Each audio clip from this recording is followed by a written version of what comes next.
Hi,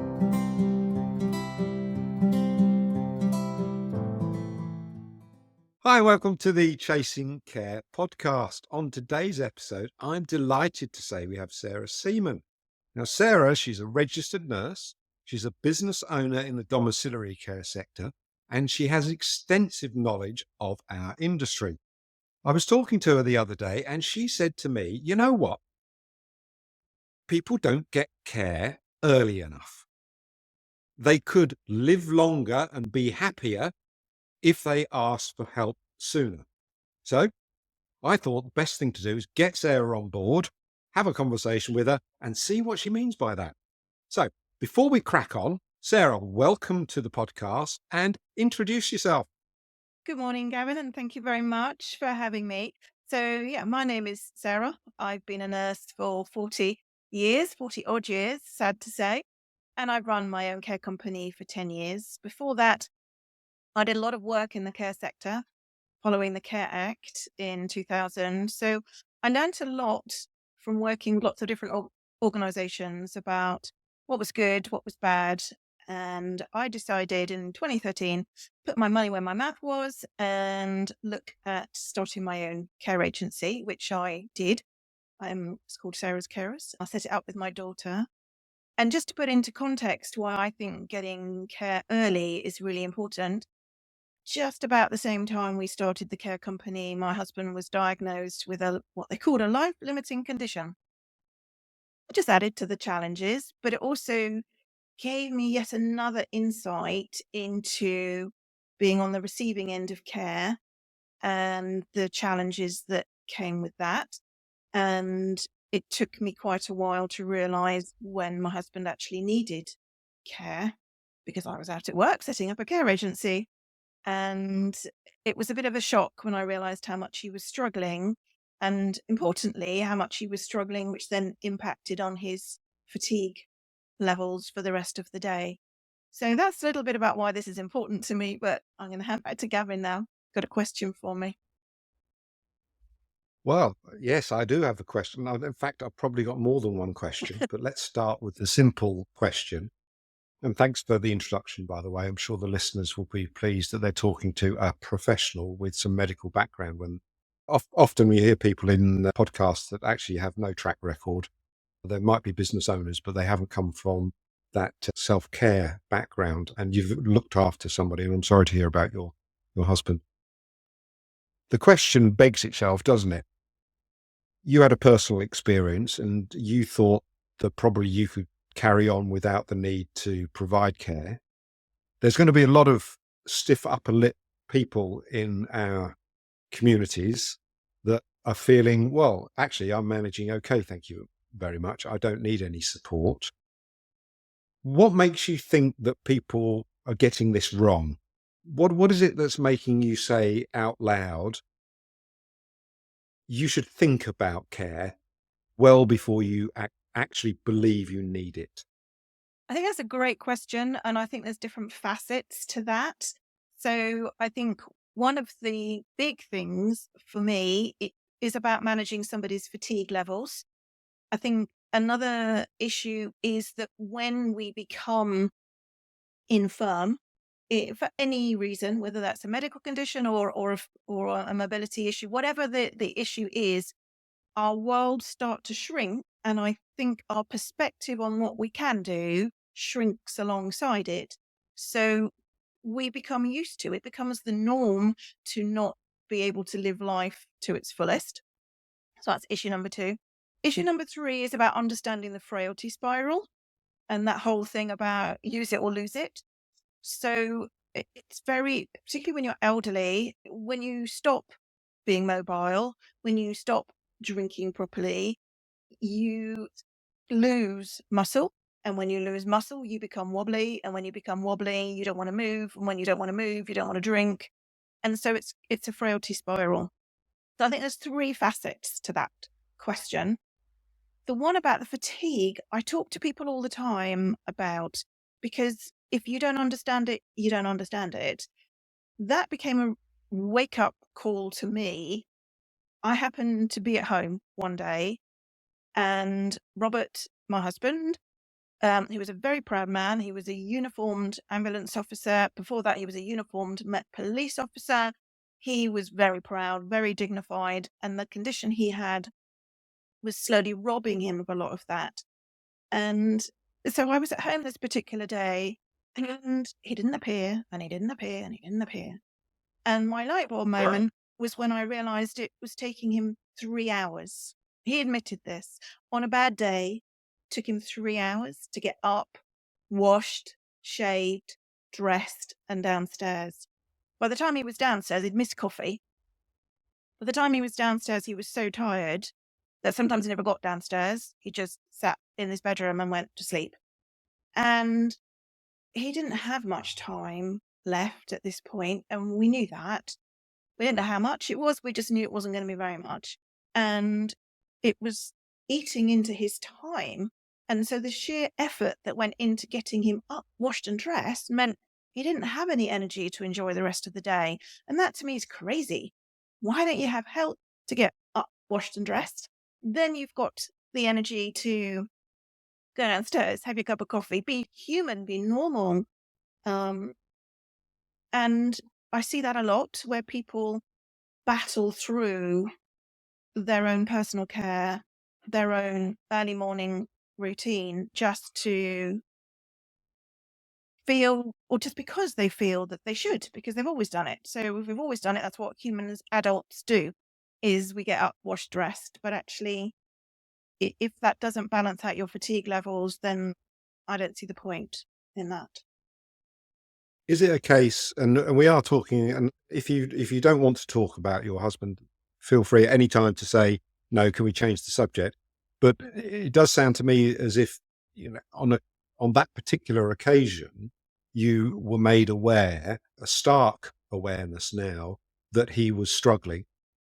Am I making an assumption, as I can imagine others would as well, that it would be in similar circumstances, that they're too proud to ask for help, one, Yeah. they don't want to burden you, two, maybe you don't want to impose care upon them, and the list could go on. I Yes. mean, is that the way that you picture it in your own life, and how you feel that other people in society may feel about this sort of circumstance?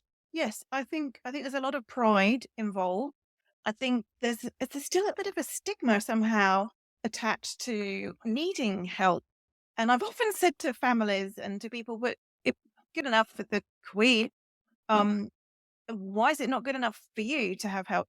Why is it a problem to ask for help in areas of our life where it would make it much, well, not only make it much easier, but if we go back to that frailty spiral, by struggling on your own and then getting fatigued and then falling asleep in a chair, you're not exercising, or so you're then losing muscle really quickly, especially if you've got an underlying condition as well. So although being independent as much as possible is a key thing that I talk to the carers about. It's about promoting dignity.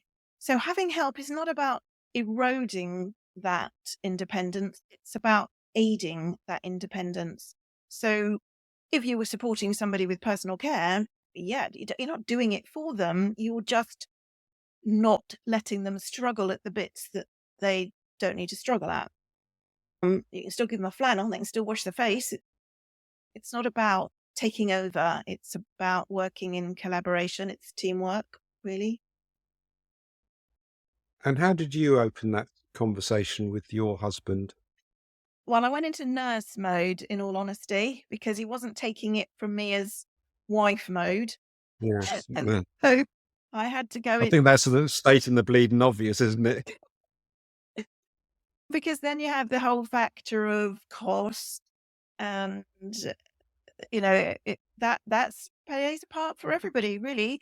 It isn't as simple as, yes, I need help, or let's go out and get it. People do want to consider cost.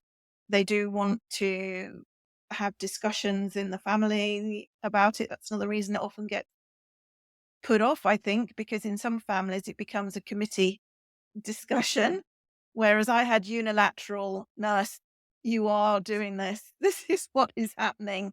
And let's just give it a go. Give it a go, and then we'll talk about it. So that was the deal that we negotiated. And once he'd given it a go, he was converted. That doesn't mean it was all plain sailing. We still had tears and emotion. It wasn't easy. So I know it's not easy. It's a big step when you've been independent for, in his case, 63, to suddenly have somebody come in and help you with aspects of personal care. How do you imagine that people should open up these type of conversations? You said you're fortunate in terms of being a nurse, and you could put nurse mode on. Most people don't have that luxury, so it is the family that's looking at father or mother who's deteriorating, and it doesn't need to be some form of disease that's affecting them. As you grow older, your muscle mass does decline by a percentage or two every year. That's just fact. It's just the way it Yep. is. So people do become frailer. Sadly, in a positive light as well, people are living longer, but there's therefore higher risks of things like dementia. So there's going to be more of this need to have conversation. And how do you see that actually happening in a general person's life, not a nurse person's life? And that's a really good question. It's hugely complicated by all sorts of other issues that step in the way, like guilt, because families think they should be helping themselves, but actually don't have the scope to do that. And so a lot of my conversations that I have with families are about letting go of that guilt, um, and recognizing that actually families aren't always the best people. They're not always in the best place to deliver care because they hit resistance from a mother or a father a lot of the time. You just alluded to it when you said you don't want to bother anybody. Um, so there are barriers to overcoming, and it's about sitting down and trying to work those out ahead of time when you're going to have a difficult conversation. It's like any other conversation that you have in life where you've got a clear goal. You need to plan the right time, the right circumstances, and get the person in the most receptive that they can be. If it's just the wrong moment, the wrong time, you will automatically get resistance. I think it's also about spending time with the person and actually really looking at them and doing the joined up thinking. Because again, if you are a family member and you see a parent all the time, you don't always notice the subtle changes in somebody. You always need to take a step back and look at somebody objectively and look for the little clues. So, several years ago, I wrote something that's called the Frailty Spiral Checklist, which is a series of questions. I didn't devise this it out there. It's a phenomenon within the care sector, the health and social care, the wider health and social care sector, about looking at frailty. I just put it into context with some of the questions that I get asked and the discussions I have with families when they ring up. And so it's about looking for clues. If you've got somebody who is not putting stuff in their fridge, for example, so their appetite is shrinking, that's a normal, natural thing that happens, but it can then lead to weight loss if it's not carefully managed. And what you don't want is much weight loss because, as you've just quite rightly said, as we get older, we lose muscle mass anyway. So you can't afford to get weight loss and muscle loss without getting wobbly, which again, I've already said it's a spiral. It leads to one place. So it's about trying to enter that discussion point where you feel you can plateau it and look at what interventions could we do for this person early enough that actually prevents them getting to the point where they need maybe help with personal care. I talked about personal care because that was my light bulb moment for me, but actually it doesn't have to be around that because people can manage their personal care then let them. It may be around their lunchtimes or their evening meals or their bedtimes or just general mobility or into social interaction. So when, as we get older, we lose maybe some things like bladder control, people get nervous about going out. So if you're spotting a family member who's finding reasons to not socialize, that could be about hearing. If you stop doing what you've always been doing, the whole thing just gets worse. And actually, if you don't have social interaction, that's a big aspect for most people in terms of being human and what you need to feel positive about life. So, for somebody who's looking at when do I start having this conversation, just take a step back and look at all of the evidence to work out what you're having the conversation about and see the bigger picture.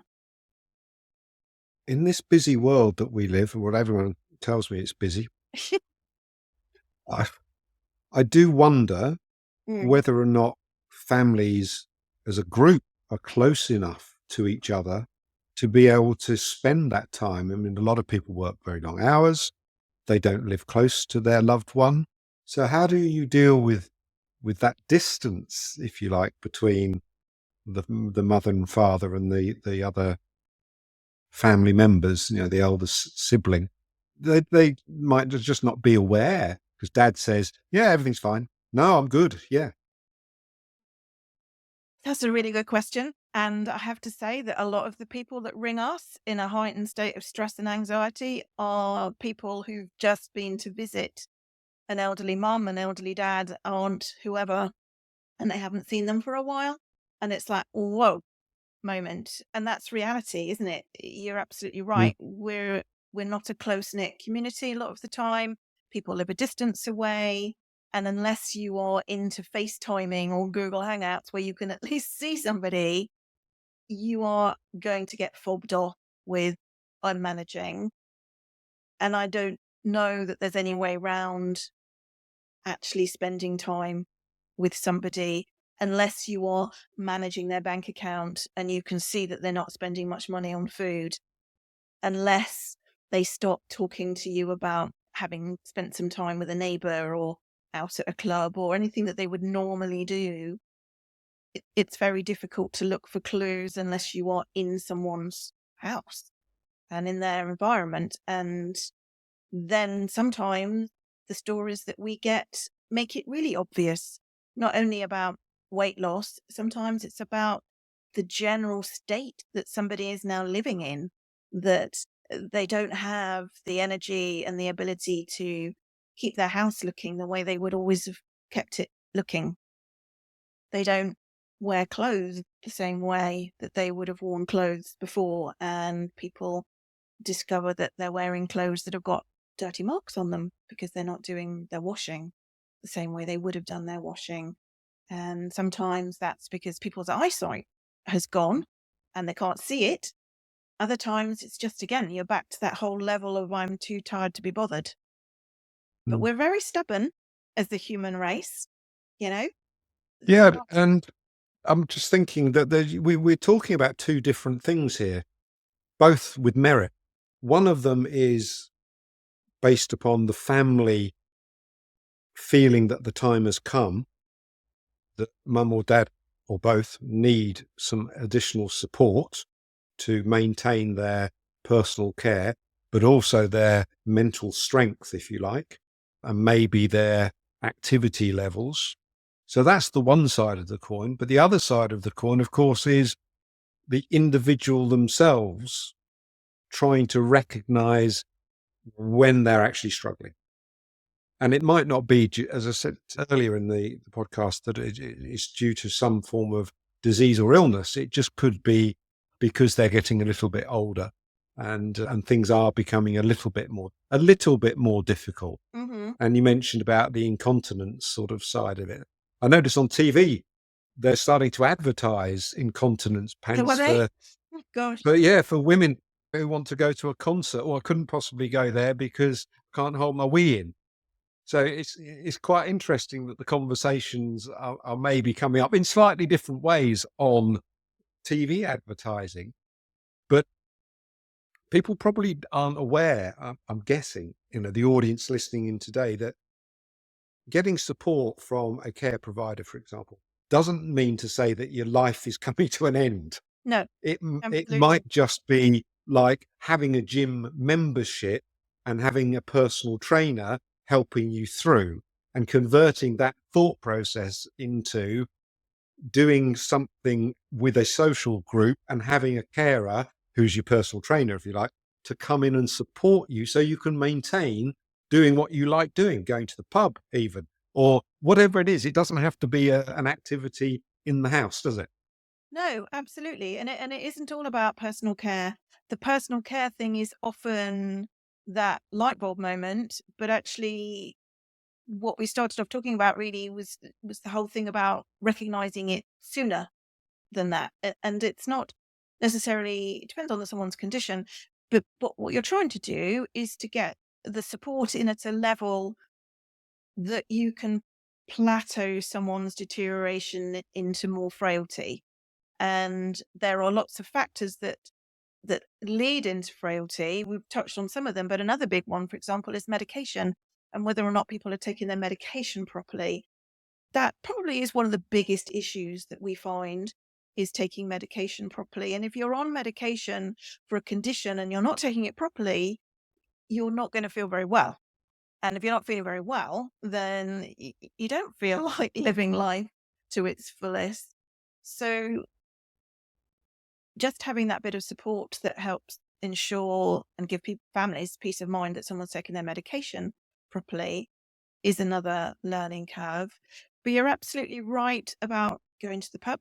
We've got clients that we go out with, whether that's for a cup of coffee and a piece of cake, or whether that's just out for a walk, weather permitting, out shopping, any of those aspects of life that we would normally do, then using a care agency is able to support you with that. And I think it's important that people explore that variety of help, not just get pigeonholed into the point at which social services probably assess somebody as being eligible for care is the point at which they do need help with personal care on the whole, or medication. So there's a lot of functioning around, especially with living, to have that one-to-one coaching flexibility of lifestyle that having somebody living in your own home can give you is is great. We've had clients whose families have been stunned at how much they've bounced back from quite significant conditions following stroke, for example, following falls where they've fractured hips, because they've got that one-to-one coaching support in their own home. And it's not necessarily long term either at that point.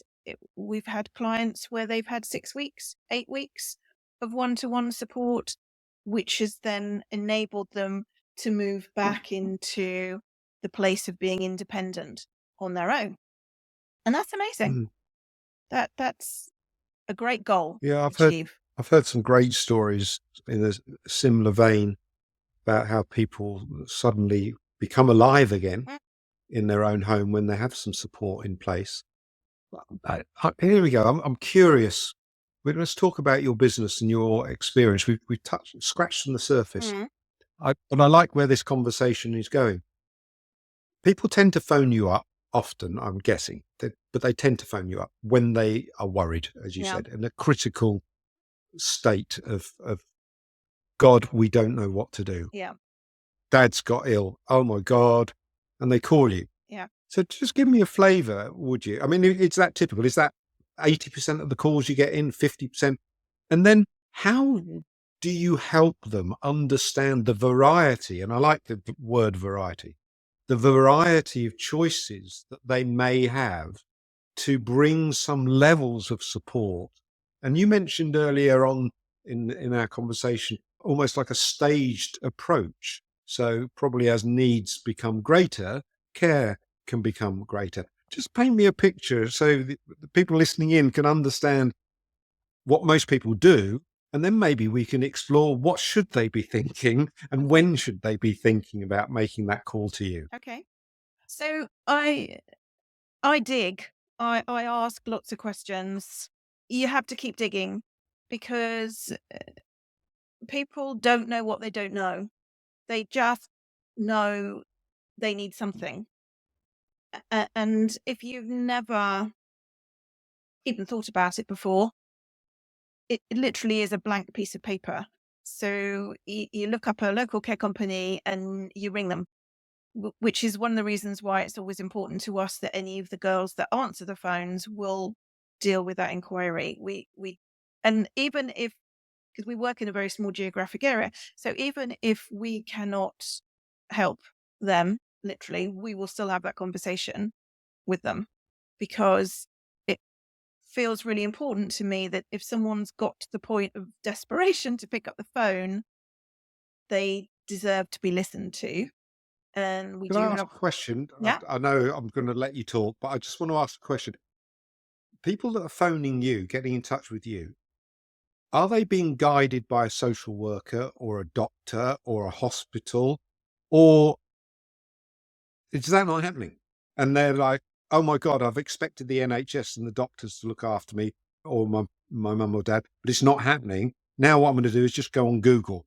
And I mean, I wonder what they're typing in. You know what I mean? Yes. And how do they find you? And that's a really interesting question. I think what seems to be happening now is that people are asking more questions of social services, and there's a lot of online form filling that you can do. But of course, it's that whole cutoff point of the 23,000. And so most of the people that ring us have already found out that they are not eligible for funded care. So they've been sent off to sort themselves out, basically. Some of them have still gone down the route of wanting social services to come out and do an assessment of need. They, on the whole, wait a long time for that because it's not in bountiful supply. So I have had conversations recently with a family where they they felt that that was what the system was. I asked them why they wanted, what were they looking for from a social worker? What guidance are you looking for? And their response to that was they just wanted to feel that they were in the system. But I'm not sure, and they were not sure, that there is a system that works consistently. And that's the reality of probably what's going on there at the moment. It's a bit of pot luck because the demand is outstripping the ability for social workers to do that assessment of need in a timely way. Again, if people were asking a long time ahead and you got in the system that way, then maybe some advice would be forthcoming. When I say a long time ahead, I'm talking months now, I'm talking years. But equally, none of us have a crystal ball, so it's really difficult. You can hazard a guess based on information, and that you can then say to somebody, well, if your parent, whoever, keeps doing what you're describing, then they will deteriorate for XYZ reasons. But actually, to go back to your Okay, so question, a just lot to of, be clear yeah, on this, if people do approach their social work team in their local authority, yeah, doesn't mean to say that they get free care, no, because there is a threshold in terms of assets that if they have money available, yeah, then they could be paying. Just to be clear on that yes, particular they're point. But entitled. people, what you're saying is that people feel as if they do speak to a social worker, even if they may have the funds, they're in a system of some sort. Yes, they are Shocking. entitled. I'm just jumping into this episode, which I hope you're enjoying, to ask for a favour. It's really important to us to get likes, shares, following, and comments about the Chasing Care podcast in order to build the audience. So if you know anybody that's in the care sector or thinking about care for a family member, maybe you could like, recommend, and share. let's get back to the episode. Obviously under the Care Act, to have a needs assessment, and which would hopefully then signpost people into support networks like the occupational therapists, like the physios, like the bladder and bowel services, like, it would be good if it was referrals to falls clinics and all of that extended network of other healthcare professionals. So, on the whole, the conversation I tend to have with people is around politely asking them whether they've explored, and whether they feel that they would meet that criteria. So these are not easy conversations to have with people a lot of the time, particularly when they're stressed. So I I just ask them to really stop and think about the situation that their parent is in, and what is it about that situation that is particularly worrying them at this moment in time on a really bad day. So I ask them to focus on the worst day. What's happening? What are you worried about? Are you worried about them sleeping too much? Are you worried about them? Are you worried about their memory? Are you worried about them not eating? Which aspect of their life are you most worried about on a bad day? And let's plan for support based on a bad day.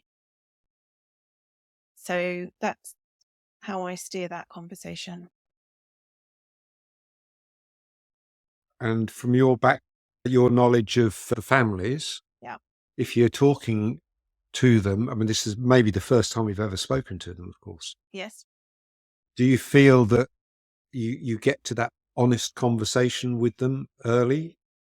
Yeah, I do I'm a actually. listening volunteer with Samaritans, and I know how difficult it is to sometimes help people unpick. I mean, I'm not there to give advice as a Samaritan, and you're not there necessarily to advise them at that moment as to what a solution might be. You're just trying to unpick. But do you get the sense that you can achieve that from a conversation over the phone? Yes, I do. And I guess there's different boundaries with the work that you do as opposed to what I apply to when I'm having a conversation.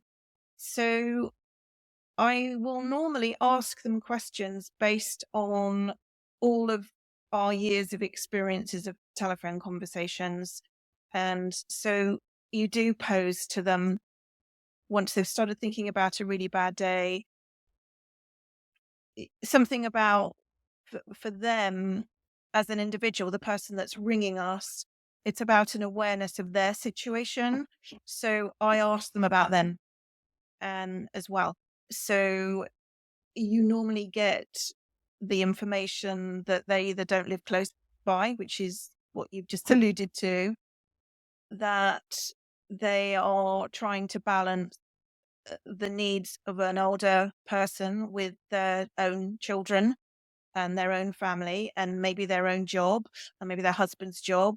So once you start getting a picture of their pinch points and their stress levels, you can get to the point where the conversation, from the level of conversation you're having, you can align yourself with that. And I think once you've addressed that, we completely understand where you're coming from, and we have lots of conversations like this. And the fact that your elderly parent does not want help and it's creating stress and tension in you. We understand the guilt feelings, we understand the frustrations. So it's about acknowledging how people are feeling. Do you Now, I'm not help trying to put them? words in their mouths, but you have to acknowledge the elephant in the room, really, don't you? Because that is how, in our experience, 90% of people that ring us are feeling. And I'm guessing that you, again, I do a lot of guessing on podcasts. I'm guessing that you may have to ask the question, doesn't almost like, does mum know you're calling? Because you can't provide care to somebody that doesn't necessarily want you to walk through their front door. But and also we talked earlier, didn't we, about how you might need to have those difficult conversations. So is that the sort of thing that you would again address with somebody that's called into you to say, have you spoken to Dad about this? And no, you haven't, because I can't, because of whatever. Are you there, do you feel, to guide them on how to have that initial conversation? Because I do know, and I know this from my daughter who's got some autistic traits, they're trying to get her to do something that she visualizes as not being something she wants to do. I call it sticky memory. It's virtually impossible to change her thought process. So we need to structure a conversation which will lead her to believe that she's made that decision herself almost. Yes. Is that the sort of thing that you do with somebody that might be calling up? Yes. So several years ago, I recorded a whole video actually about having difficult conversations to actually help people think about, because what we went through a spate of happening is almost the person who was ringing us, you get more and more and more frustrated, and then you kind of blow, and then you got, which you may experience with your daughter, you try and you try to give a balanced argument, but actually if you get pushed, it comes out wrong, or the timing's wrong, and you just go ahead and say it, and then you just get the huge resistance. So you do have to plan your moments. It's one of the reasons why we learned as a care company to not go with what families often ask us to do. So we've had everything from, well, I thought if your carers just came once a week and pretended you were the cleaners, then my mum, my mum would accept that. And at which point it's very politely explaining that that doesn't work. We in the early days we tried it. It doesn't work because the other 6 days of the week, the mother, she manages. So when you try and move, She's probably spending 6 days cleaning the house in preparation for the cleaner to come. yes, yes, it just doesn't work. Or people will say, actually, just as an introduction to care, could you come twice a week? And so we're like, the discussion point is, what are you trying to achieve in 2 visits a week? And how is your mum or your dad managing for the other 5?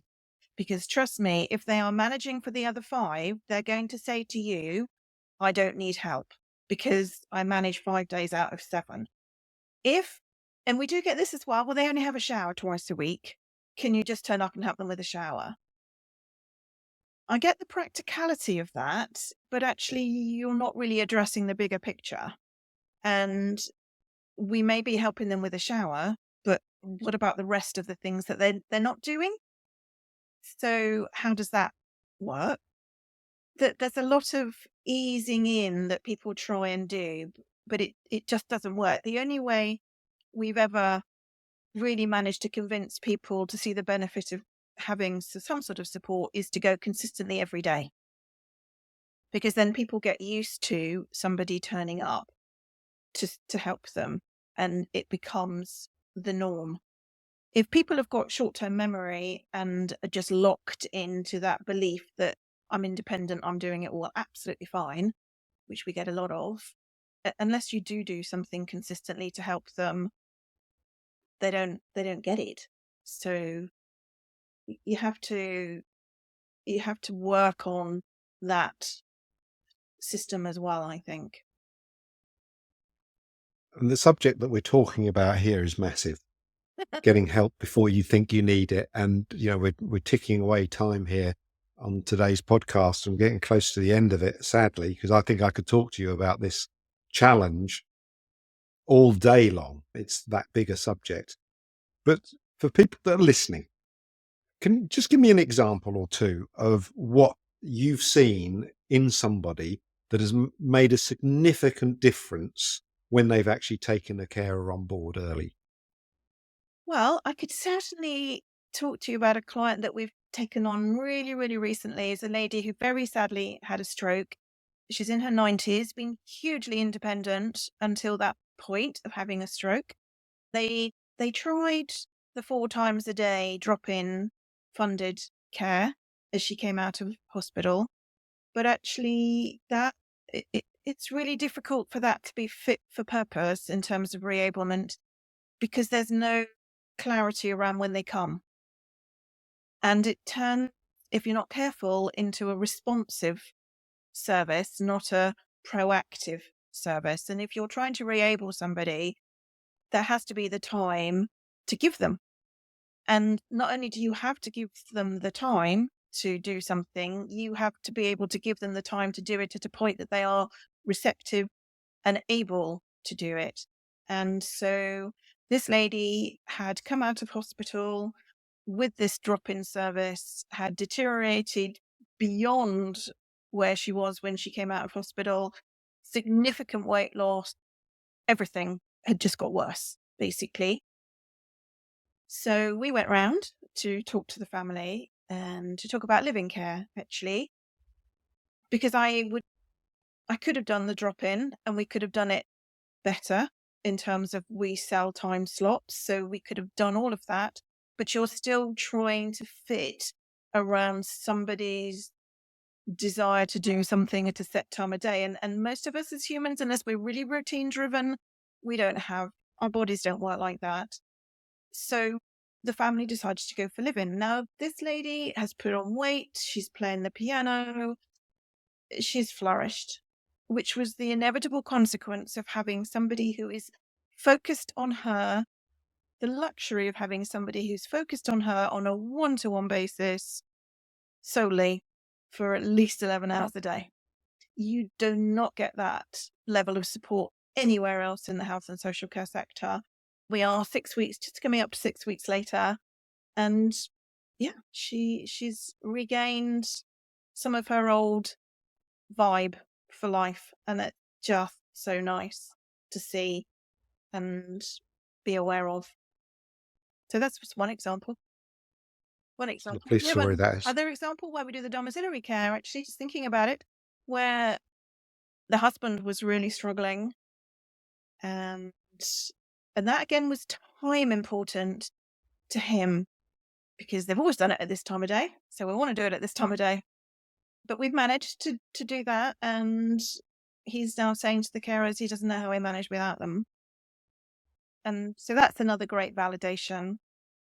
So if people are in any doubt, it is one of those things, test the water, really, but give it time.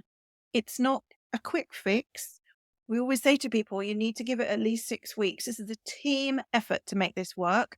It's a team effort between the person receiving care, the family who are trying to arrange it, and the carers who are delivering it, and those of the care team that are in the office who are managing behind the scenes. It's a huge team effort to get this right. And on a future episode, I've now decided I think I need to explore on behalf of the service user, but maybe more importantly, the family, what they should be thinking and how they should be looking at the circumstance of their loved one in order to more clearly understand what's going on. Because if they don't understand what's going on, they're never going to ask for the care Yep. that is needed. So And you've opened up a can of worms, Sarah. Thank you for that. that's what I It's like to been a do. real pleasure.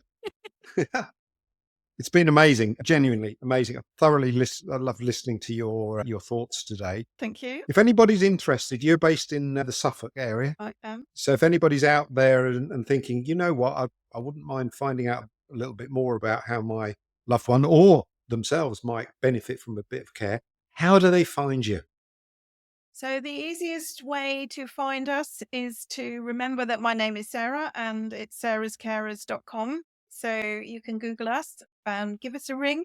And I'm actually more than happy, in all honesty, to speak. If somebody just would like some of my time just to run over some of the things that we've talked about and get some advice, even if they're not living anywhere near here, I really don't have a problem discussing that with people. I am of the mindset that if I can give some value back, more than happy to do that. They can always find me on LinkedIn as well and message me on LinkedIn. That's the only social media I'm any good at. I hate to say. No. Sarah, thanks for your time today. It's been amazing. Thanks for joining me on the Chasing Care podcast. And I look forward to speaking to you. I'm sure I will sometime in the future. Okay. Thank you very much. Okay, and I'll speak to you soon. Bye bye Bye. now.